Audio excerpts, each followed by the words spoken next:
I'm leaving you and moving to Los Angeles with my 22-year-old girlfriend. I already cleaned out our shared account. LOL. That was the text. No hello, no apology. Just that.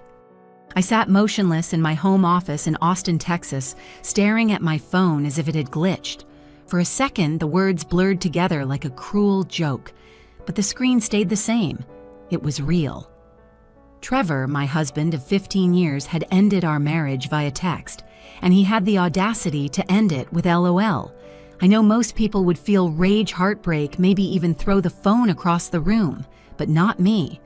As absurd as it sounds, what I felt was calm. Bone deep, almost peaceful calm, because Trevor had no idea what he had just walked into. My name is Amanda Griffin. I'm 41.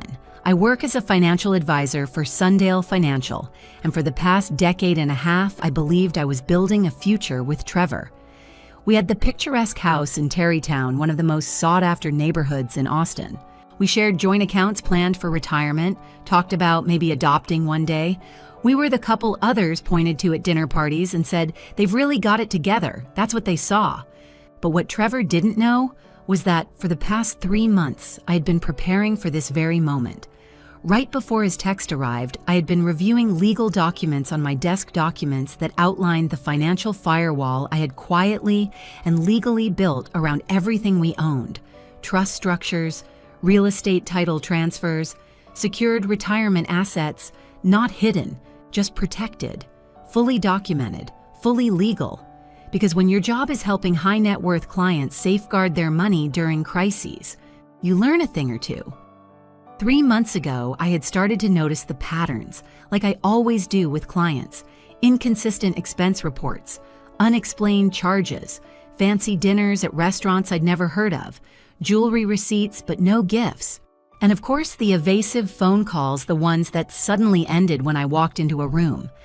Most spouses would have confronted their partner in tears. I didn't. I started planning. It might help to know who Trevor really was, or at least who I thought he was. We met 16 years ago at a backyard barbecue in North Austin. He was working in commercial real estate, the confident guy with the charming grin and perfect handshake. I was fresh at Sundale Financial, hungry to prove myself in a field where women are still casually called sweetheart in boardrooms. Trevor chased me. Flowers calls fancy dates.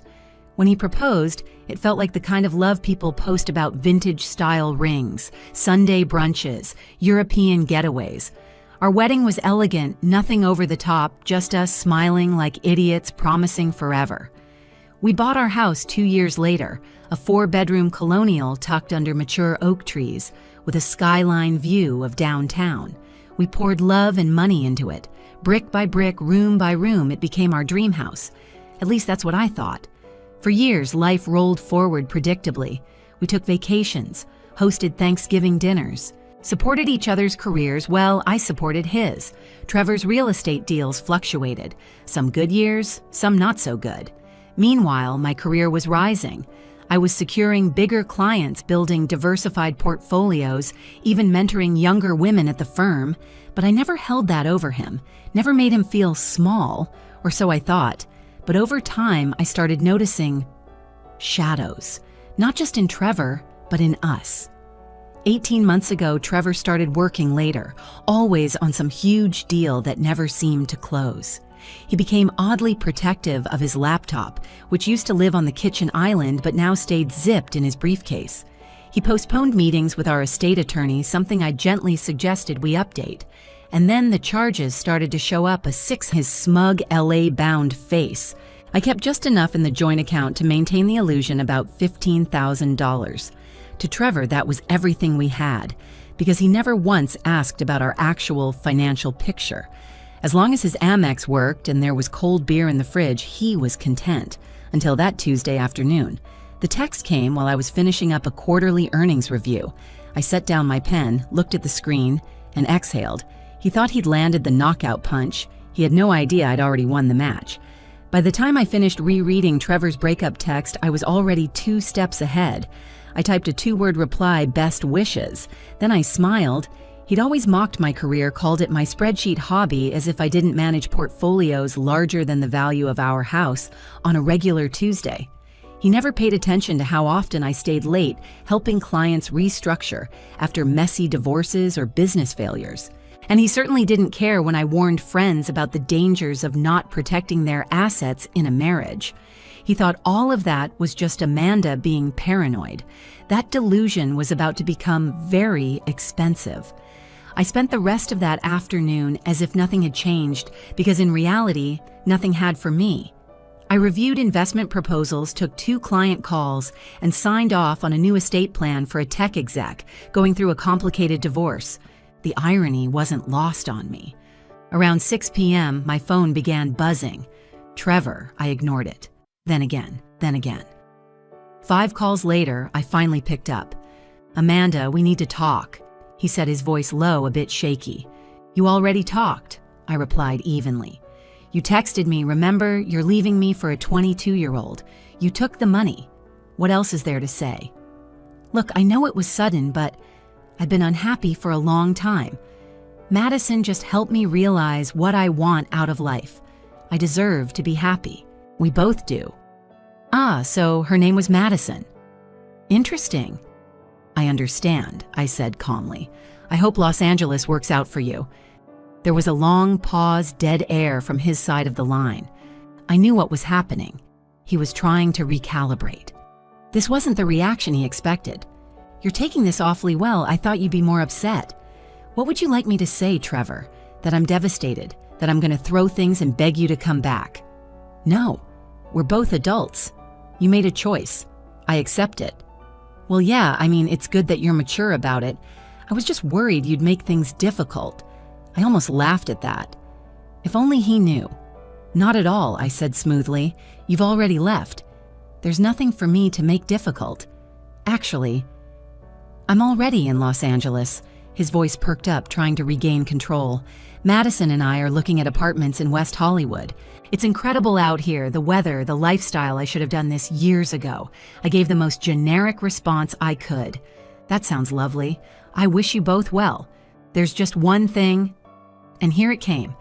"I'll need access to our other accounts. The joint one I cleared out was good for initial expenses, but we'll need more for deposits and living costs. You know how it is starting over. The moment I had been waiting for." "What other accounts?" "Trevor." Another pause. "What do you mean?" "What other accounts?" "Our savings, investments, the money market account, all of it. I know you handle the financial stuff, but I'm entitled to half." I smiled so wide it almost hurt. "Trevor, I'm not sure what you're referring to. We had the joint checking account. You said you already emptied that. As for other assets, those are held in a series of trusts and financial structures for estate planning purposes. You signed the paperwork yourself. Don't you remember what paperwork?"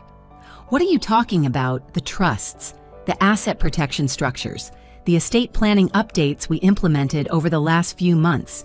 You said you trusted my judgment and didn't need to read the details. Remember."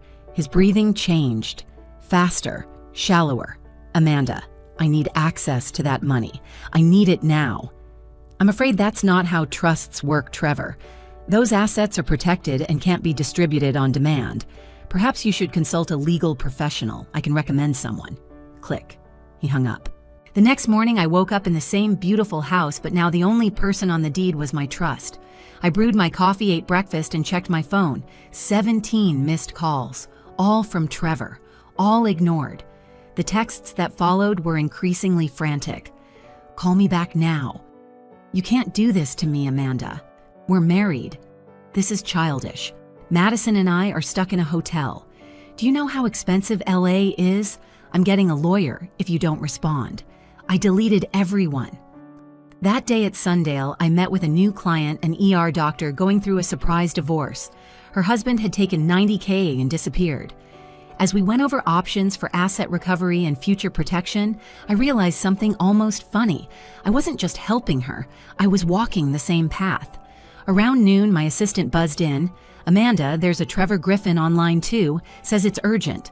I didn't flinch. "Tell him I'm unavailable." And if he continues calling, please inform him that all personal matters are to be addressed through my attorney. An hour later, Patricia Walsh rang my office. Well, she said, guess who I just got a call from? I didn't need to guess. A lawyer in Los Angeles, Bradley Henderson. He claims to represent Trevor now. He had questions about the trust structures we put in place. Let me guess he thinks they're invalid, correct? He argues Trevor didn't understand what he was signing. I chuckled. And I reminded him that ignorance of legal documents doesn't nullify them, especially when the spouse in question refused to participate in financial discussions for over a decade. Patricia's voice was calm, but laced with satisfaction. Oh, and one more thing, she added. Apparently, Trevor and Madison are staying in a hotel that charges $400 a night. They thought they'd be living in luxury by now. I did a quick mental calculation. At that rate, their $15K nest egg would be gone in 2 weeks, maybe less, if you counted food and ride shares. I leaned back in my chair and smiled again. The man who thought he was escaping with everything was already circling the drain. It was Friday morning when I got the email. The subject line was simple, from Madison. I stared at it for a second, unsure whether to laugh, brace myself, or just delete it unopened. But curiosity won. Dear Amanda, I know this is awkward, but Trevor told me you're being unreasonable about the divorce settlement. I just want you to know that we're not trying to hurt you. We're in love, and we want to start our new life together.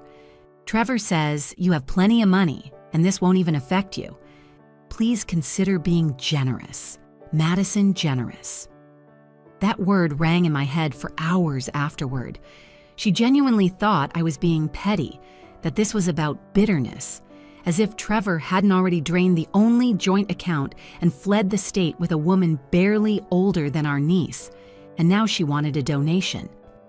No. I closed the email. No response, no reaction, just delete. By that afternoon, Patricia called again, this time with an update that was almost too on the nose to believe.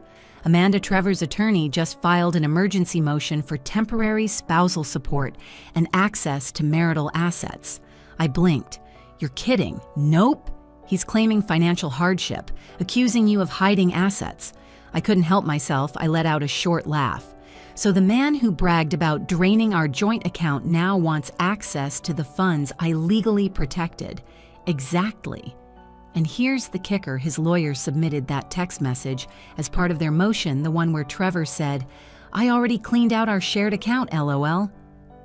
Oh, Patricia, that's going to age beautifully. You bet it is, she replied.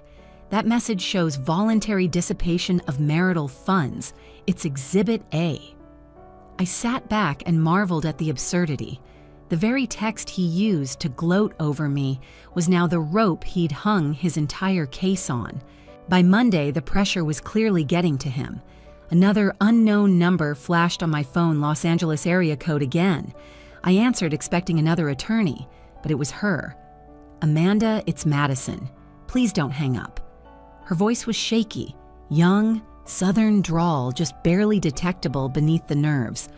I stayed silent, letting her speak. Trevor's really struggling right now. Our hotel kicked us out yesterday. His credit card got declined. We're staying in a motel now and it's not safe. Still, I said nothing.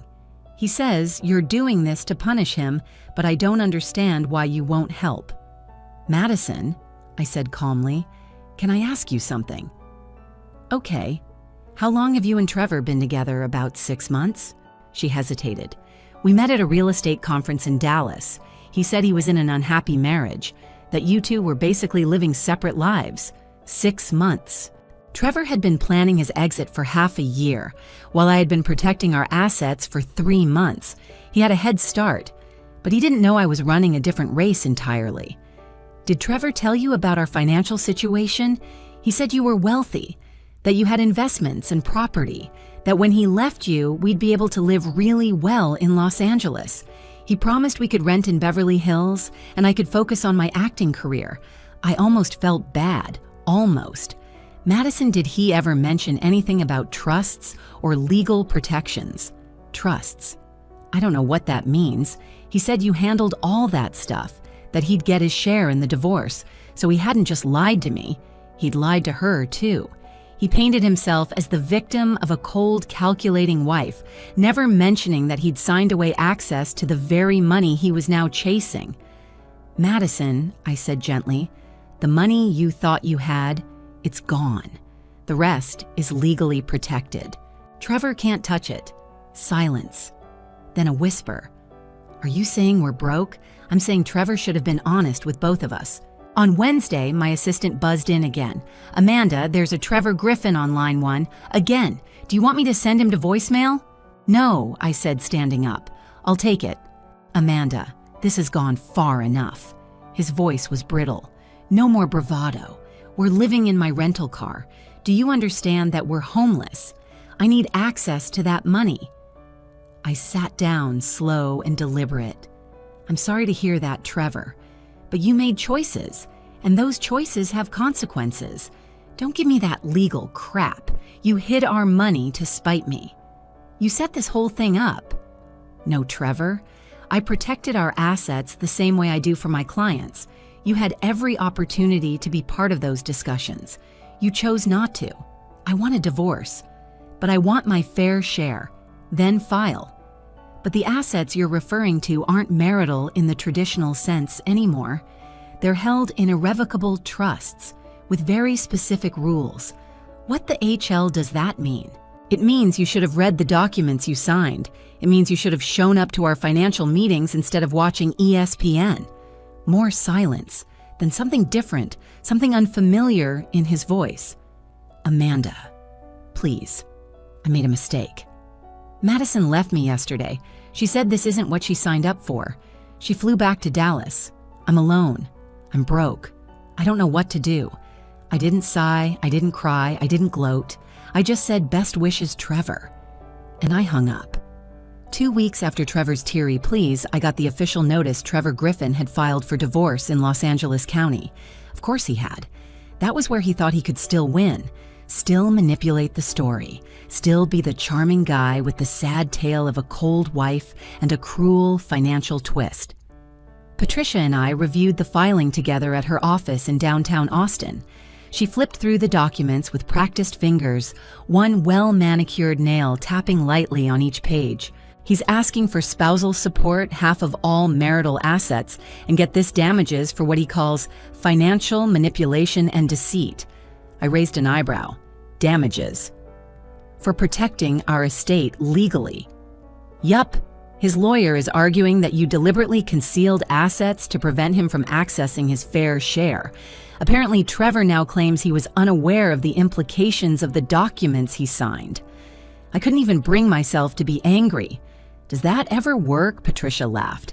Only when the spouse is actually misled or defrauded. In your case, we have clear documentation, full transparency, and multiple instances of Trevor explicitly opting out of financial meetings. Plus, she reached into her briefcase and pulled out a thick folder. We have Exhibit A.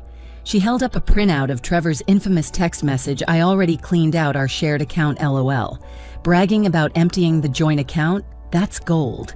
It demonstrates premeditated dissipation of funds, not to mention the LOL at the end.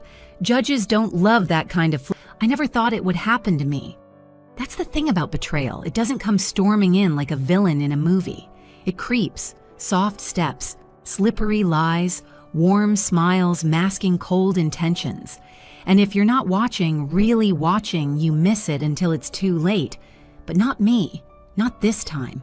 Because Trevor's mistake wasn't the affair. It wasn't even stealing from our joint account. It was underestimating me.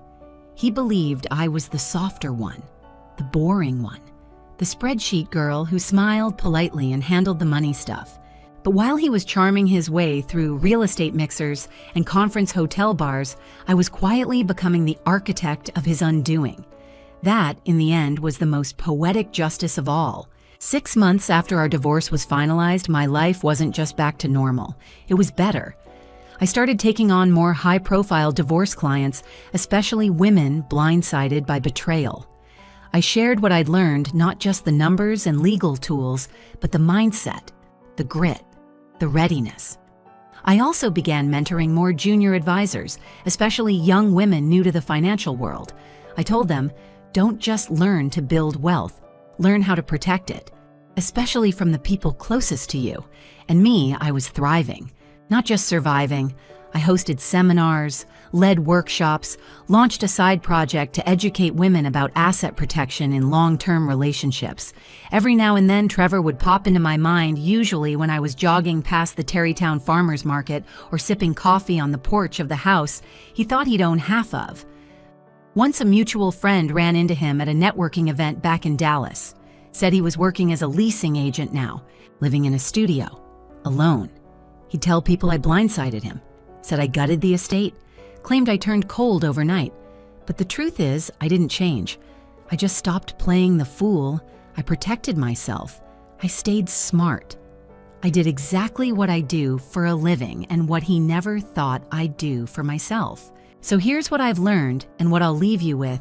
When someone shows you that they only value you for what you provide, your money, your loyalty, your silence, you owe it to yourself to be ready.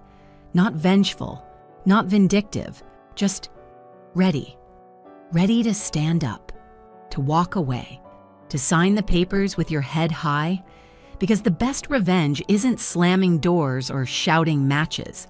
It's sipping coffee in the home they thought they'd take from you, watching their attorney choke on a trust clause and sleeping peacefully, knowing you protected your future like the boss you always were. And maybe smiling at the memory of that one fateful text message, I'm leaving you and moving to LA with my 22-year-old girlfriend. I already cleaned out our account. LOL, yeah. Best wishes, Trevor. Have you ever been underestimated by someone who thought they were smarter, stronger, or more in control? Drop your story in the comments.